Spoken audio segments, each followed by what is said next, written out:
മറ്റു വാർത്തകളിലേക്ക്. മാനനഷ്ട കേസിൽ കോൺഗ്രസ് പ്രസിഡന്റ് മല്ലികാർജുൻ ഖാർഗെക്ക് നോട്ടീസ്. പഞ്ചാബിലെ സംഗ്രൂർ കോടതിയാണ് നോട്ടീസ് അയച്ചത്. കർണാടക നിയമസഭാ തെരഞ്ഞെടുപ്പ് പ്രകടന പത്രികയിലെ പരാമർശത്തിന് എതിരെയാണ് പരാതി.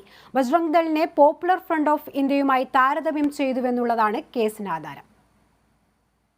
കർണാടക തെരഞ്ഞെടുപ്പിനിടെ പ്രകടന പത്രികയിൽ ബജ്രംഗ് ദളിനെ പോപ്പുലർ ഫ്രണ്ട് ഓഫ് ഇന്ത്യ പോലുള്ള ഭീകര സംഘടനയുമായി താരതമ്യം ചെയ്തുവെന്നാണ് പരാതി.